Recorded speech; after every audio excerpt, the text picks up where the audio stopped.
Assalamualaikum warahmatullahi wabarakatuh. Yang saya hormati pengasuh Pondok Pesantren Zainul Hasan Genggong, Kiai Haji Muhammad Hasan Mutawakil Allah SHMM. Yang saya hormati Rektor Universitas Islam Zainul Hasan Genggong, Bapak Asosiat Dr. Abdul Aziz BAMAG.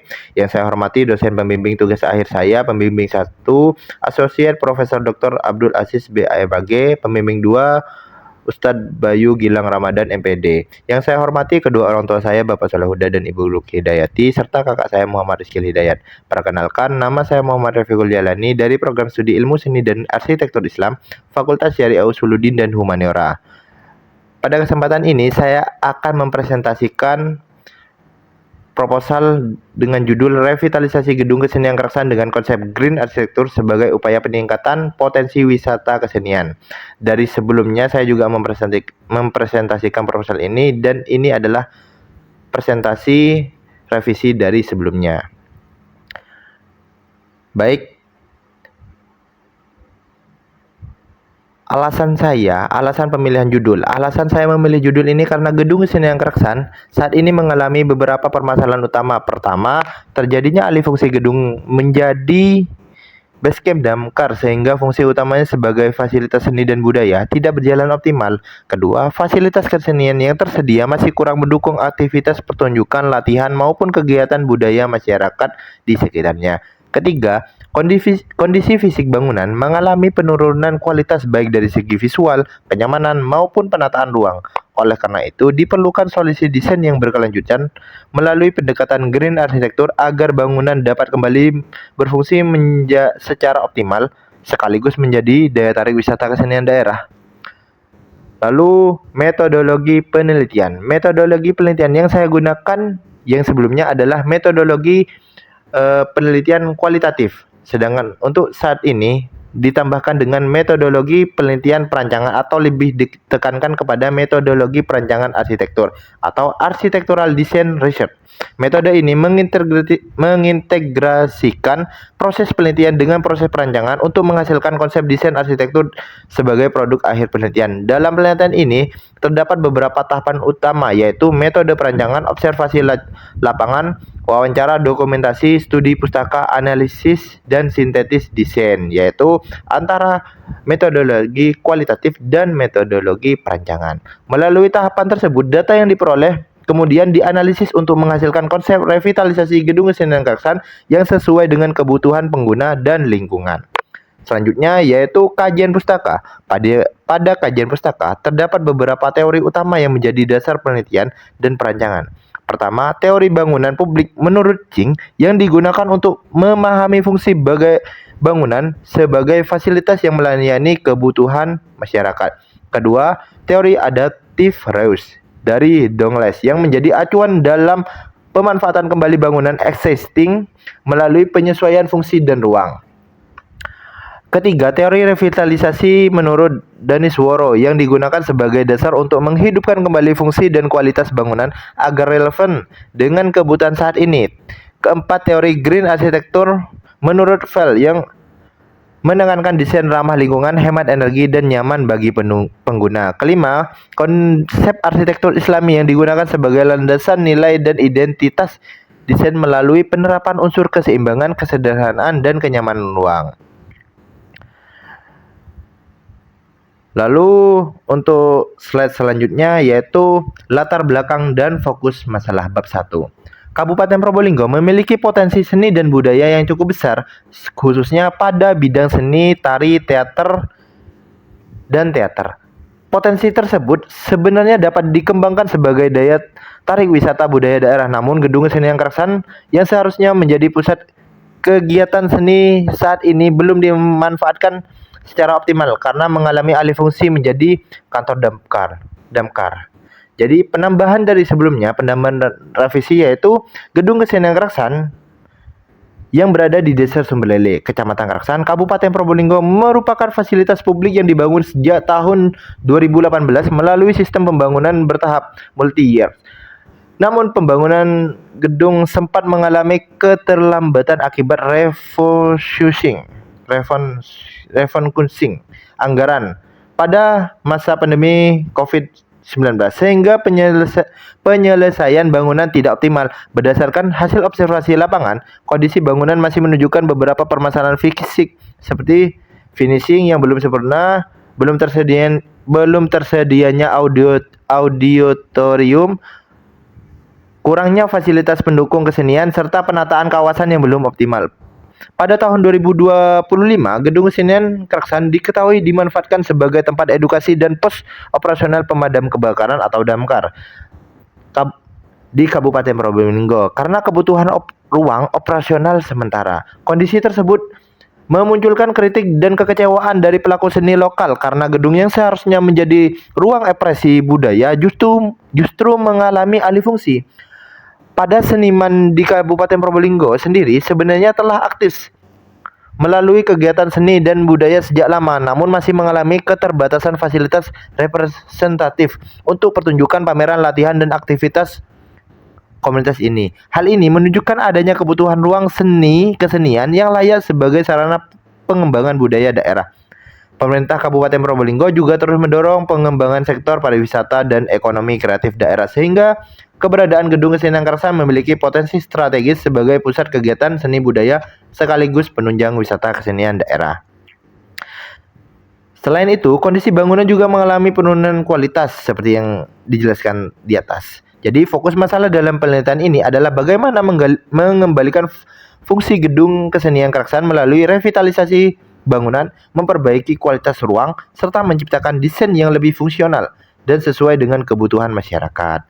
Selanjutnya yaitu rumusan masalah dan tujuan penelitian. Berdasarkan latar belakang tersebut, terdapat 3 rumusan masalah utama dalam penelitian ini. Pertama, bagaimana kondisi existing Gedung Kesenian Kraksan saat ini. Kedua, bagaimana konsep adaptive roots diterapkan untuk mengembalikan fungsi bangunan sebagai pusat kegiatan seni dan budaya. Ketiga, bagaimana penerapan green arsitektur pada revitalisasi gedung agar tercipta bangunan yang nyaman, efisien, dan berkelanjutan. Adapun tujuan penelitian ini adalah untuk mengidentifikasikan kondisi existing bangunan, merumuskan konsep adaptive roots yang sesuai, serta menghasilkan rancangan revitalisasi dengan pendekatan green arsitektur sehingga gedung dapat kembali berfungsi secara optimal sebagai wadah kegiatan seni dan budaya masyarakat. Lalu manfaat penelitian dan kajian penelitian terdahulu.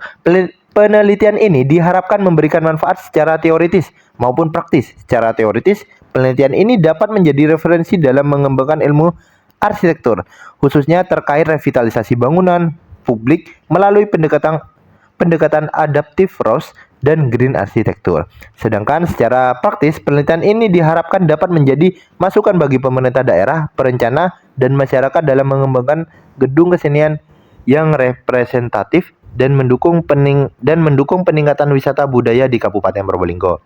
Selanjutnya, pada kajian penelitian terdahulu, saya menggunakan beberapa referensi utama yang berkaitan dengan adaptive roots, revitalisasi bangunan bersejarah, dan green arsitektur.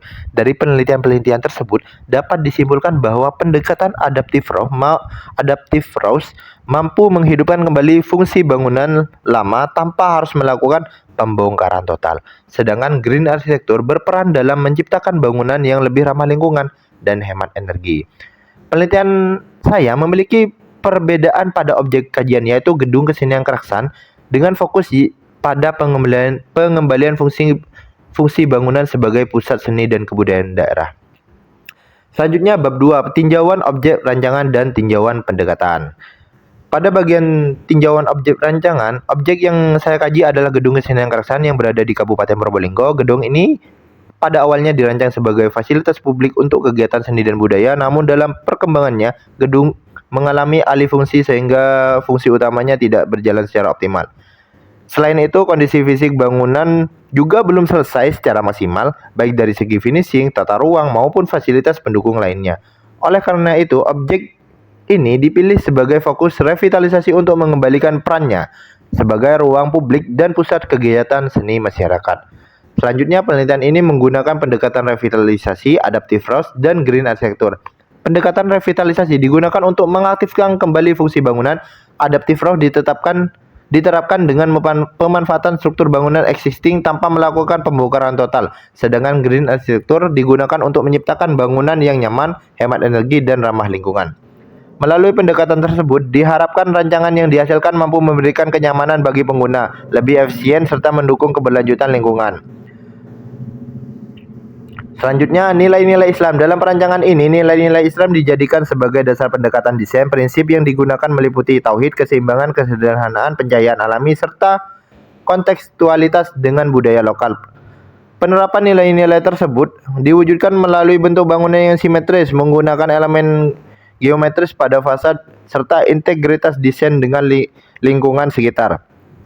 Melalui pendekatan ini, bangunan tidak hanya berfungsi secara fisik, tetapi juga memiliki makna spiritual, identitas budaya, dan nilai estetika yang sesuai dengan karakter masyarakat setempat. Lalu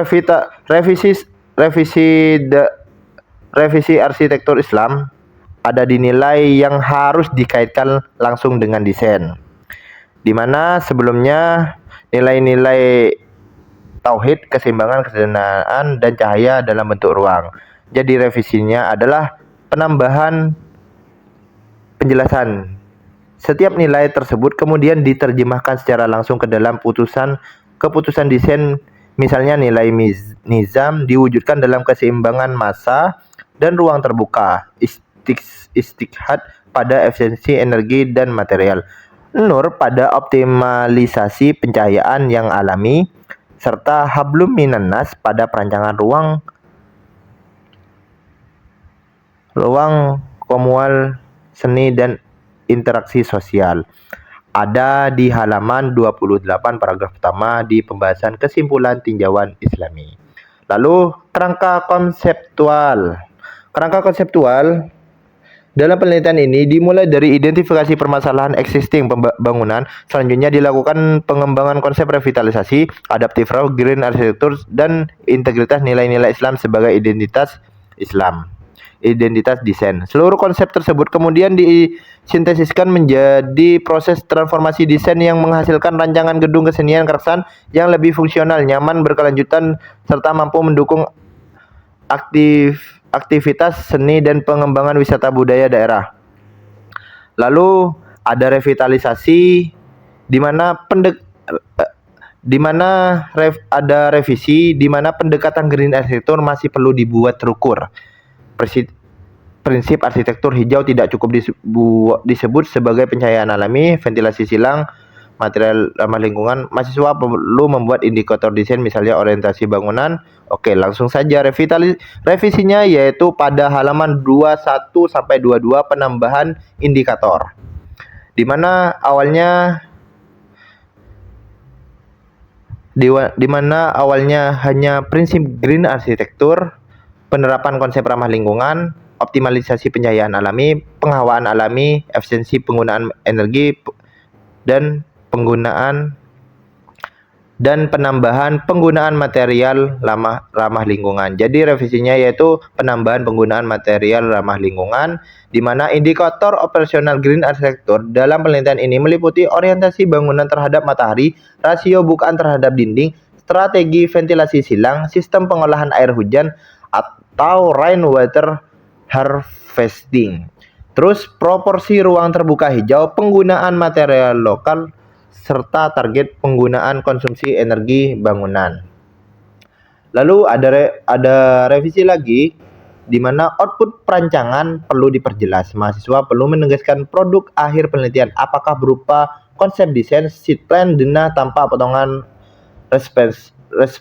respektif zoning, atau rekomendasi revitalisasi tanpa output desain, di mana skripsi arsitektur akan tampak seperti kajian umum. Oke, jadi revisinya yaitu revisi output perancangan pada bagian kerangka konseptual. Tambahan pada bagian konsep output ada di halaman 34 paragraf pertama, di mana penambahannya yaitu output perancangan dalam penelitian ini ditegaskan berupa produk desain arsitektural yang meliputi konsep revitalisasi, sheet plan, denah tanpa potongan, respektif, serta zoning ruang gedung kesenian keraksan sebagai dasar implementasi desain. Oke, lanjut. Bab 3 metodologi penelitian dan tahap programming. Revisinya yaitu di metodologi penelitian. Jadi ada lebih ditekankan kepada metodologi penelitian menggunakan penelitian perancangan, di mana pendekatan penelitian perancangan, arsitektur atau architectural design research, metode ini mengintegrasikan proses penelitian dengan proses perancangan untuk menghasilkan konsep perancangan arsitektur yang aplikatif. Pendekatan ini tidak hanya berfokus pada pengumpulan data deskriptif, tapi juga mentransformasikan data menjadi gagasan desain. Metode ini dipilih karena penelitian bertujuan menghasilkan konsep revitalisasi gedung kesenian Keraksaan dengan mempertimbangkan aspek fungsi, pengguna, lingkungan, bentuk, serta nilai-nilai perancangan. Lalu ada revisi lagi, di mana revisi penguatan akademik. Jadi tambahan di akhir bagian kesimpulan atau penegasan metodologi. Secara akademis, penguatan penelitian ini bergantung pada kejelasan metodologi perancangan, operasionalisasi indikator green arsitektur, serta keterhubungan antara nilai arsitektur Islam dengan keputusan desain yang terukur dan dapat diuji secara arsitektural.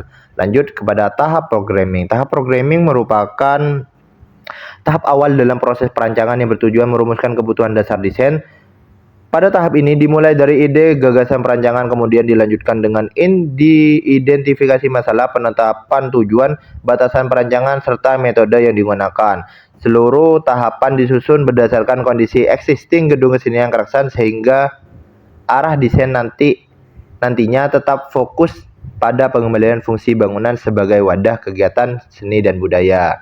Lanjut kepada pengumpulan data. Pada tahap pengumpulan data, penelitian dilakukan melalui data primer dan data sekunder. Data primer diperoleh melalui observasi lapangan, wawancara, dan dokumentasi visual untuk mengetahui kondisi bangunan secara langsung, sedangkan data sekunder diperoleh dari studi pustaka, jurnal, dan referensi teori yang relevan. Penggunaan dua jenis data ini bertujuan agar informasi yang diperoleh lebih lengkap dan dapat menjadi dasar yang kuat dalam proses analisis serta pengembangan konsep desain. Lalu analisis dan sintesis. Setelah seluruh data terkumpul, tahap berikutnya adalah analisis dan sintesis. Pada tahap analisis dilakukan pengkajian terhadap fungsi ruang, kondisi visi bangunan, kebutuhan pengguna, serta kondisi lingkungan tapak. Dari hasil analisis tersebut kemudian disusun sintesis desain berupa konsep penataan ruang, pengembangan ruang, pertunjukan, penerapan green arsitektur, dan penguatan identitas arsitektur Islami. Tahap ini menjadi penghubung utama antara data lapangan dengan hasil desain akhir yang akan dihasilkan. Lanjut, yaitu ide dasar desain. Ide dasar desain dalam penelitian ini adalah revitalisasi gedung kesenian Keraksaan berbasis adaptive house dengan pendekatan green arsitektur dan nilai-nilai arsitektur Islami. Konsep ini dipilih untuk menjawab permasalahan bangunan secara menyeluruh, mulai dari pengembalian fungsi, peningkatan kualitas ruang, efisiensi energi, hingga pembentukan identitas desain yang lebih kuat. Dengan konsep tersebut, bangunan diharapkan tidak hanya kembali berfungsi sebagai pusat kesenian, tetapi juga menjadi bangunan yang nyaman, berkelanjutan, dan memiliki karakter khas. Lalu selanjutnya yaitu kesimpulannya. Berdasarkan pembahasan yang telah dipaparkan, dapat disimpulkan bahwa revitalisasi gedung kesenian Keraksaan sangat diperlukan sebagai upaya menjawab permasalahan fungsi dan kualitas bangunan yang ada pada saat ini. Melalui proses ini, gedung diharapkan dapat dikembalikan pada fungsi utamanya sebagai wadah kegiatan seni dan budaya bagi masyarakat, bukan malah untuk tempat edukasi damkar atau posnya. Selain itu, penerapan pendekatan green arsitektur menjadi solusi untuk menciptakan bangunan yang nyaman, efisiensi, dan berkelanjutan. Pada akhirnya, revitalisasi ini juga diharapkan mampu meningkatkan potensi wisata kesenian serta mendukung kembalinya budaya dan ekonomi kreatif di Kabupaten Probolinggo. Terima kasih atas perhatiannya dan masukan dari Bapak dosen penguji serta sudah merevisi tentang proposal saya. Kurang lebihnya mohon maaf. Wallahul muwaffiq ila aqwamit thoriq. Wassalamualaikum warahmatullahi wabarakatuh.